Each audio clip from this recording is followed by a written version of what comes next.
If your mind took instructions from you, would you create anxiety? Just do the simple sadhana, all of you. You can't do any other yoga. This much you can do, isn't it? You will see half your anxiety will start settling down because essentially the conflict is, there are two dimensions within you.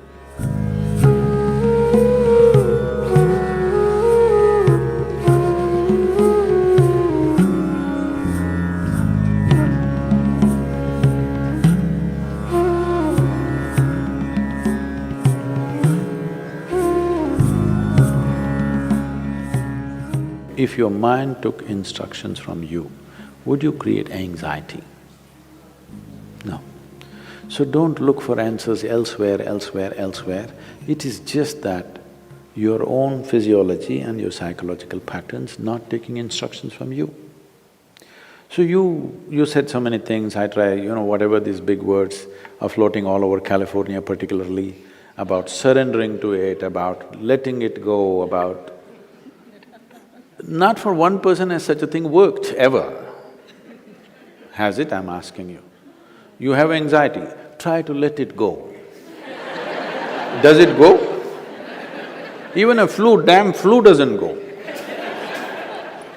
Yes or no?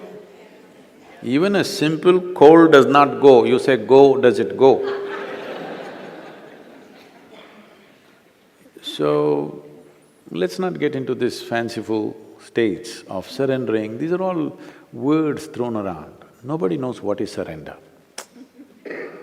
Because when it happens, you will not know it has happened. You can't do it, I surrendered. How's that possible? So, leaving those things, essentially, as I said, you have not read the user's manual of how this works. We need to pay attention to this. The system is made in such a way, if you hold your hand like this, it'll work one way. If you do like this, it'll work another way. If you do like that, it'll work another way. It's a phenomenal process.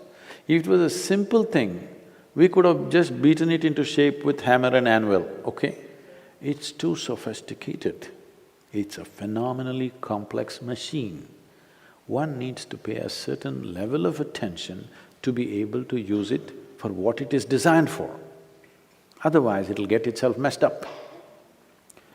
Now, there may be many factors, there may be genetic factors, there may be sociological factors, there may be growing up issues, various things.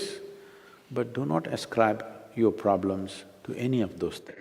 The important thing is just this, you are not able to have your mind the way you want it. That's the only problem you have, isn't it?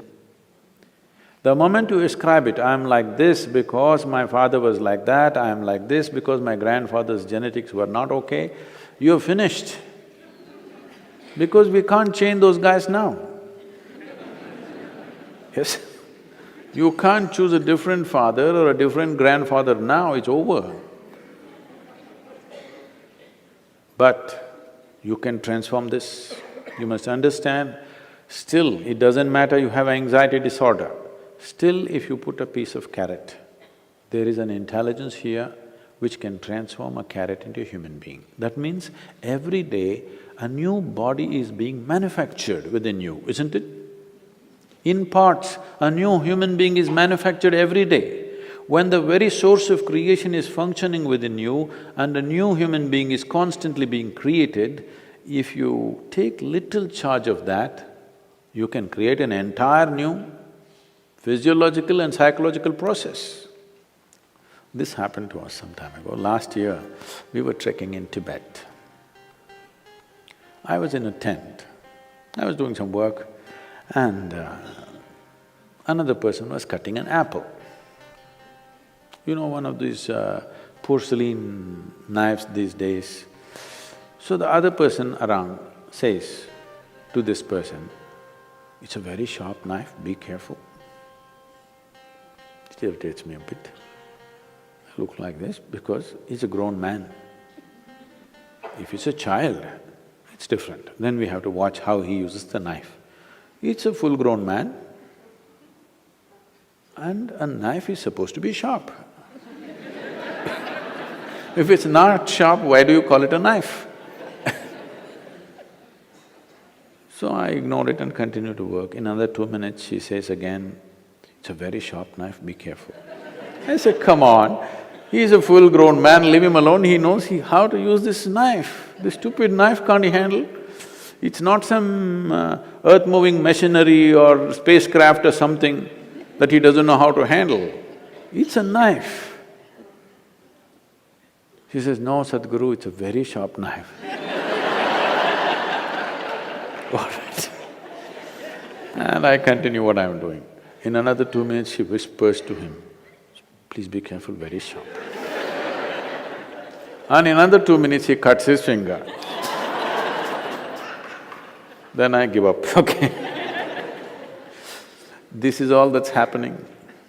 This is all that's happening with life. You have an intellect for which you don't have a stable enough platform. Or in other words, you have a sharp knife, a very sharp knife a very sharp knife in your hand, but your hand is not steady. Please see, it's your own mind which is causing all this pain, isn't it? Yes or no?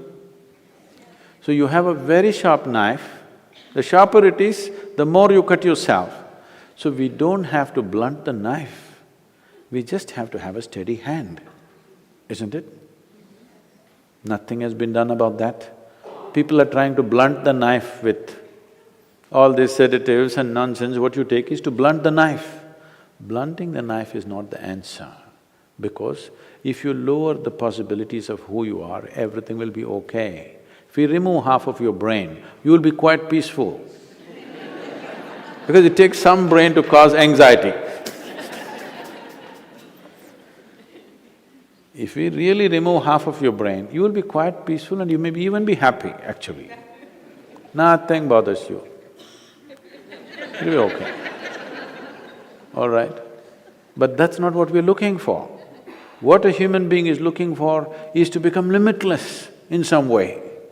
And if this has to happen, you have to create a steady platform. Knife need not be taken away, knife need not be blunted. Only thing is, hand needs to be steadied, isn't it? No process to do that.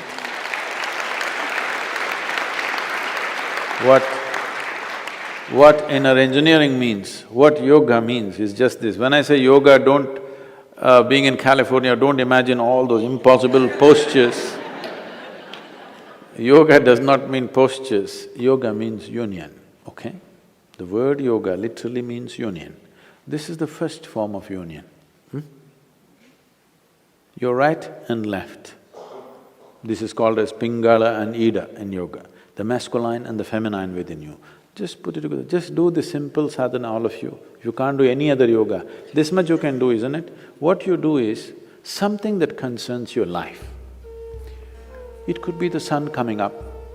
Sun is coming up. Without sun coming up, you wouldn't exist on this planet, isn't it?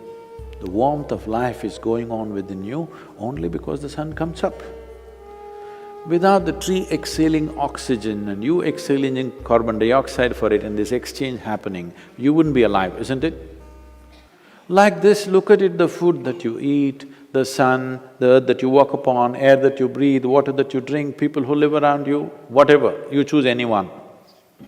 Just do this, put your right and left together, perfectly, not like this, perfectly, okay?